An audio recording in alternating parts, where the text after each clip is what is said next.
Kak Ivan akan membawakan sebuah cerita masih mengenai bangsa Israel ya. Masih mengenai bangsa Israel, di mana yang berjudul Musa membuat kesalahan. Wah, kira-kira kesalahan apa yang Musa lakukan ya? Kesalahan apa yang Musa lakukan sehingga pada saat itu bangsa Israel mengalami apa? Mengalami kesulitan ya, kesulitan, dan di situ mereka mulai apa? Kembali bersungut-sungut. Nah, kalau kita lihat di sini mereka masih tetap di apa namanya? Di padang gurun ya. Nah, tapi sebelumnya Kak Ivan ingin mengajak adik-adik semua untuk lipat tangannya, tunduk kepala, dan kita berdoa. Bapa kami yang berada dalam kerajaan surga, Bapa yang baik, terima kasih di kesempatan yang indah ini Engkau masih memelihara kami dan menjaga kami. Kami akan memulaikan acara cerita anak kami, kiranya Roh Kudus-Mu boleh hadir bersama-sama dengan kami. Berikanlah kami pengertian sehingga hari demi hari ya Bapa, kami dapat diubahkan, boleh seturut dengan kehendak-Mu. Terima kasih, di dalam nama Tuhan Yesus kami telah berdoa dan mengucap syukur. Amin. Ya adik-adik, seperti biasa, sebelum Kak Ivan menceritakan cerita mengenai bangsa Israel, kita akan menyanyi lagu tema kita, yaitu apa? Yesus cinta ya, Yesus cinta anak-anak. Kita bernyanyi bersama-sama dengan apa? Dengan semangat, dengan penuh sukacita. 1, 2, 3. Yesus cinta anak-anak di seluruh dunia. Hitam, putih, kuning, merah sama indah baginya. Yesus cinta anak-anak semua. Sekali lagi ya. Yesus cinta anak-anak di seluruh dunia. Hitam, putih, kuning, merah sama indah baginya. Yesus cinta anak-anak semua. Wah, jadi Yesus mencintai anak-anak di mana? Di seluruh dunia, dan Yesus selalu apa? Selalu mengasihi kita semua. Nah, pada saat ini adik-adik bisa mengambil Alkitabnya dan bisa buka ya ceritanya di dalam Bilangan pasalnya yang ke-20 ayat 1 sampai 13 dan Bilangannya pasal yang ke-21 ayat 4 sampai 9 ya. Ambil Alkitabnya dan buka di dalam Bilangan 20 ayat 1 sampai 13 dan Bilangan 21 ayat 4 sampai 9 ya. Boleh ambil Alkitabnya dan kita bisa apa? Kita bisa buka dan kita bisa apa? Mempelajari cerita tentang bangsa Israel pada waktu perjalanan mereka ke tanah perjanjian, yaitu tanah Kanaan. Nah, pada saat itu mereka masih berada di padang gurun ya. Padang gurun itu adik-adik sangat apa? Sangat panas ya, sangat panas. Tetapi di situ Tuhan masih tetap mengasihi bangsa Israel dengan adanya apa ini? Adanya apa? Ya, adanya tiang awan ya. Tiang awan selalu menyertai perjalanan mereka di apa? Di siang hari, supaya mereka tidak apa? Supaya mereka tidak kepanasan ya. Tuhan begitu besar kasihnya kepada bangsa Israel sehingga Tuhan selalu apa? Memberikan tiang api kepada bangsa Israel. Nah, pada saat itu terjadi lagi apa? Persungutan. Nah, sebelumnya mereka juga sudah bersungut di apa? Di padang gurun Meriba, di mana di situ Tuhan memberikan air ya, air dari gunung batu. Nah, pada saat itu mereka tetap apa? Tidak percaya. Akhirnya mereka apa? Kembali lagi dilewatkan di padang pasir. Nah, di situ terjadilah apa? Terjadilah persungutan. Nah, ini kira-kira pada gunung batu ya, gunung batu yang sangat tinggi ya, menjulang di sepanjang perjalanan mereka menuju tanah perjanjian itu, yaitu tanah Kanaan. Nah, pada saat itu datanglah bangsa Israel ya. Mereka datang kepada siapa? Kepada Musa. Di sini mereka datang kepada Musa. Ini dia Musa. Mereka datang kepada Musa dan mereka mulai apa? Mulai bersungut-sungut kembali kepada Musa. Mereka katakan, "Hei Musa, kenapa kamu kembali apa? Membawa kami ke padang ini. Lebih baik kami apa? Kami mati saja. Kami mati saja di masa yang lalu di mana mereka apa? Di situ ada pemberontakan Korah. Adik-adik masih ingat cerita tentang pemberontakan Korah? Nah, mereka lebih baik mati pada saat itu daripada mereka melewati padang gurun lagi. Wah, mulai mereka apa? Tidak mengingat apa? Kasih Tuhan. Mereka mulai apa? Tidak percaya. Padahal mujizat-mujizat yang sudah mereka alami itu mereka apa? Mereka sudah lupakan. Nah, di sini mereka mulai datang kepada Musa dan mereka mulai apa? Mulai bersungut-sungut. Ini dia Musa. Mereka datang dan mereka mulai apa? Mulai berkata kepada Musa, yaitu Musa harus memberikan apa? Air kepada mereka untuk mereka bisa minum dan juga ternak-ternak mereka. Akhirnya di sini Musa memegang apa ini, adik-adik? Apa ini? Ya, tongkatnya ya, di mana itu adalah tongkat kepemimpinan Musa ya. Situ dia memegang tongkatnya. Nah, pada saat itu Musa adalah orang yang sangat apa? Yang sangat rendah hati, yang sangat sabar sekali ya. Nah, pada saat itu Musa dan kakaknya Harun mereka sudah apa? Sudah lanjut umurnya. Mereka apa? Sudah tua, tetapi di situ mereka tetap apa? Sabar menghadapi bangsa Israel. Walaupun bangsa Israel apa?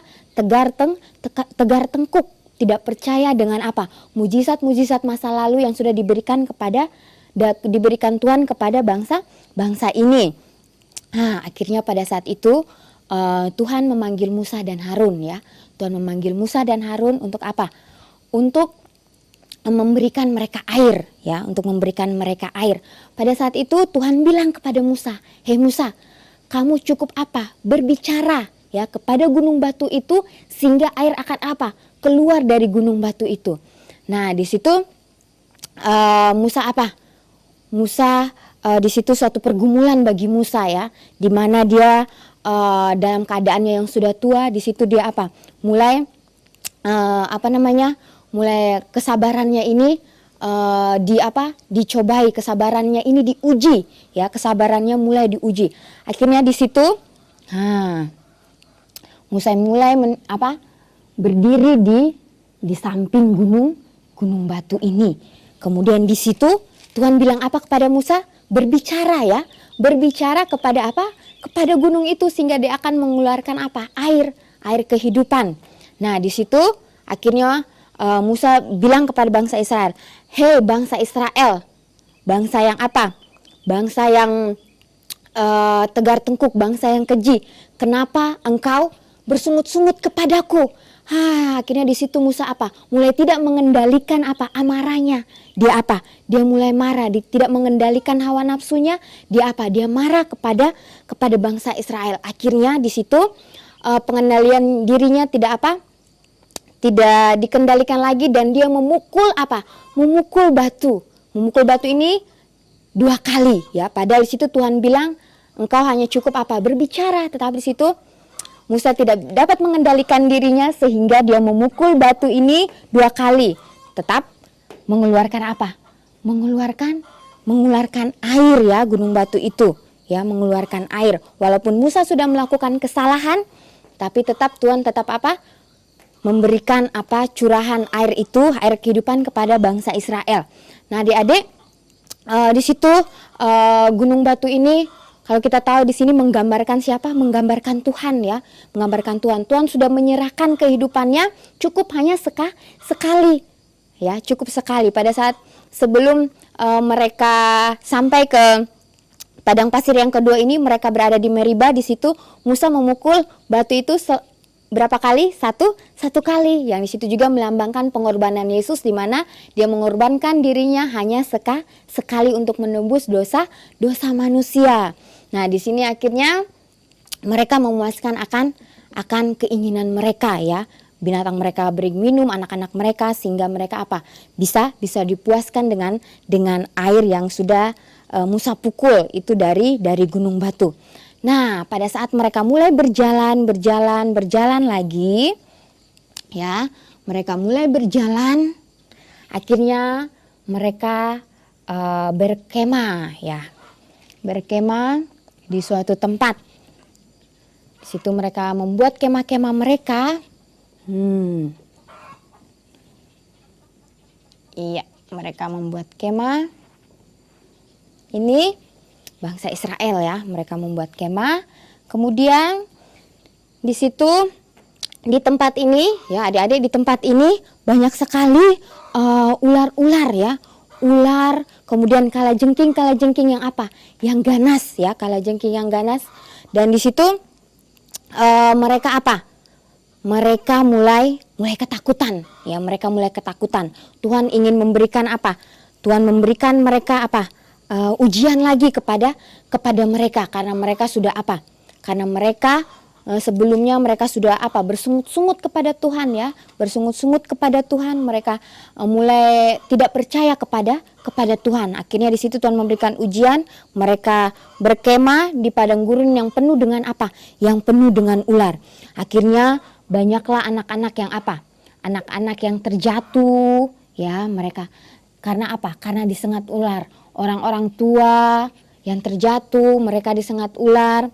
Anak-anak yang dewasa, para pemuda mereka disengat ular. Dan disitulah mulai terjadi apa? Kesedihan. Ya, mulai terjadi kesedihan. Ya, jadi dalam setiap kemah ini ada saja orang yang apa? Orang yang dipagut ular dan mereka apa? Mereka mati.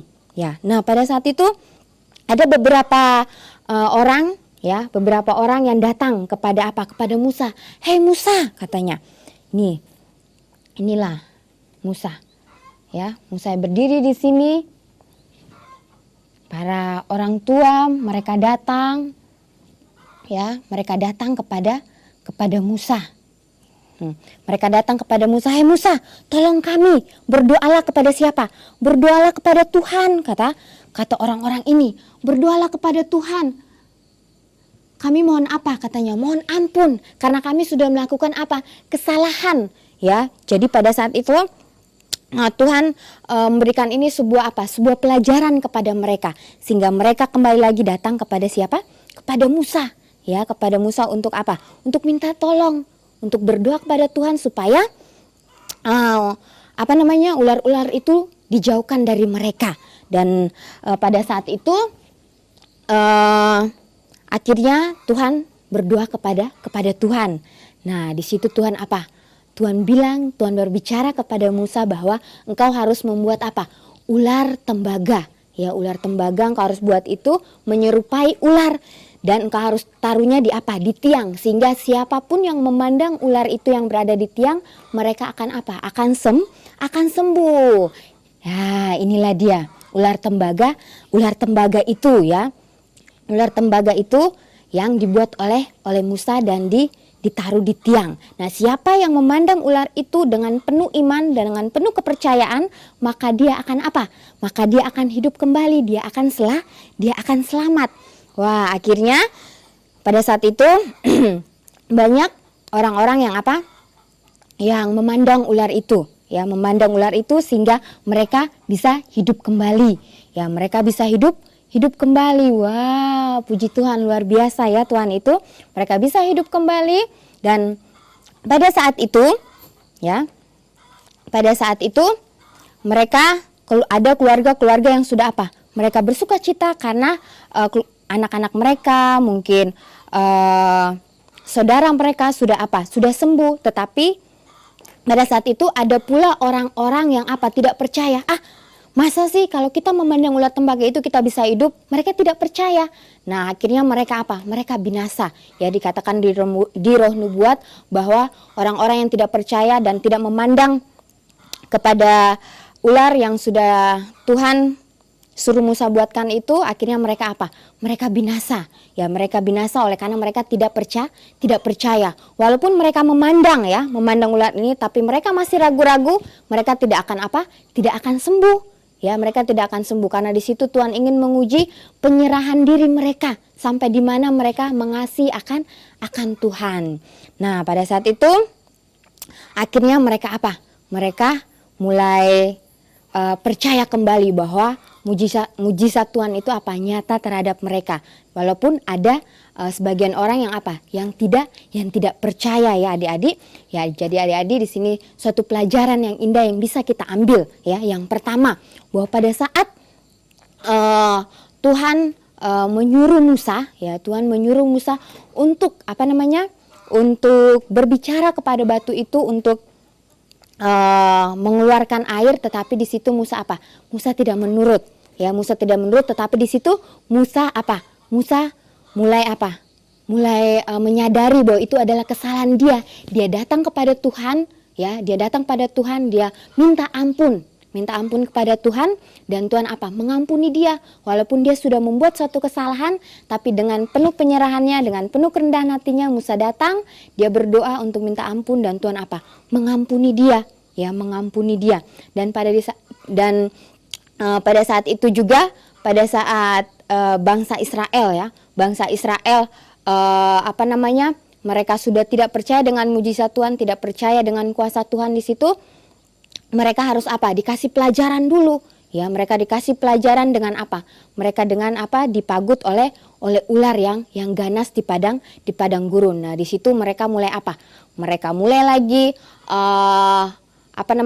bertobat. Mereka datang kepada Musa untuk berdoa, tolong doakan kami. Dan di situ Tuhan masih mengasihi mereka, walaupun bangsa ini adalah bangsa yang tegar tengkuk, ya. Jadi adik-adik di rumah, bila adik-adik menginginkan sesuatu hal, ya, bila adik-adik ingin mengubah akan sifat adik yang mungkin dulu adik adalah seorang pemarah, yang mungkin dulu adik adalah seorang yang suka tersinggung, atau seorang yang tidak sabar, atau juga orang yang nakal, mungkin jahil kepada temannya, minta Tuhan, ya Tuhan tolong saya mau berubah menjadi anak-anak yang baik, ya. Saya mau menjadi anak-anak yang menurut kepada Tuhan. Karena adik-adik ingat, kalau kita membuat kesalahan kemudian Tuhan tegur kita harus kita harus menyadari, ya kita harus bertobat, datang kepada Tuhan. Jangan sampai malapetaka yang sudah bangsa Israel, yang sudah Tuhan berikan kepada bangsa Israel oleh karena ketidakpercayaan mereka akan menimpa kepada diri kita, ya. Untuk itu biarlah kita sungguh-sungguh berdoa kepada Tuhan, ya, berdoa, keluarga berkumpul dan berdoa supaya kita bisa diubahkan. Jangan sampai kita seperti bangsa Israel sudah mendapatkan mukjizat-mukjizat yang sangat luar biasa, tapi mereka melupakan. Untuk itu biarlah kita selalu mempelajari firman Tuhan supaya kita ingat terus, ya. Kita ingat terus apa yang sudah terjadi dengan bangsa Israel. Kita akan kita akan mengambil contoh yang baiknya, ya. Jangan yang buruknya, tapi yang baiknya, sehingga kita boleh boleh mendapatkan kasih Tuhan. Walaupun kita melakukan kesalahan, Tuhan tetap mengasihi kita, ya, tetap mengasihi kita. Tapi jangan sampai kita mendapatkan malapetaka seperti bangsa Mesir. Dan juga adik-adik di rumah ingat selalu mempelajari firman Tuhan, karena firman Tuhan itu sangat penting daripada pelajaran-pelajaran yang lainnya, dikatakan di Roh Nubuat, ya. Jadi biarlah hari demi hari kita memfokuskan diri kita beberapa jam untuk mempelajari firman Tuhan, sehingga bila mana kita menjalani satu hari itu, kita boleh boleh berjalan bersama-sama dengan Tuhan, ya. Jadi adik-adik harus ingat cerita tentang bangsa Israel, ya. Bangsa Israel, cerita-cerita tentang Alkitab, dan masih banyak lagi cerita-cerita yang akan kita dapat, ya. Kita dapat. Untuk itu inilah cerita yang bisa Kak Ivon sampaikan kepada adik-adik, sehingga ini boleh membawa berkat bagi adik-adik, sehingga adik-adik bisa bisa selalu berdoa, minta petunjuk sama Tuhan apa yang harus dilakukan. Ya adik-adik, kita lipat tangan kita tunduk kepala dan kita berdoa. Bapa di surga, Bapa yang baik, terima kasih di pagi yang indah ini Engkau masih memelihara kami. Bapa, kami sudah mendengarkan firman-Mu, di mana Engkau selalu memelihara akan bangsa Israel, walaupun mereka masih tegar tengkuk, mereka tidak mempercayai Engkau, mereka masih ragu dengan segala tuntunan-Mu, mereka masih meragukan dengan mujizat-mujizat-Mu. Untuk itu ya Bapa, ajarlah kami masing-masing untuk selalu percaya bahwa Engkau selalu ada buat kami, walaupun kami merasa sedih, walaupun kami merasa bergembira, walaupun kami mungkin penuh dengan kekurangan, tetapi Engkau selalu ada buat kami. Bapa di surga, kiranya Engkau juga memberkati akan seluruh anak-anak di Nusantara, biarlah mereka boleh diubahkan, mereka boleh menjadi anak-anak yang baik, anak-anak yang penurut, Anak-anak yang selalu dengar-dengaran kepada orang tua, terlebih kepada Tuhan. Kami menyerahkan semuanya ke dalam tangan-Mu, biarlah kehendak-Mu yang jadi. Di dalam nama Tuhan Yesus kami telah berdoa dan mengucap syukur. Amin. Ya adik-adik, sampai jumpa lagi di kesempatan yang berikutnya. Kiranya Tuhan memberkati. Dadah.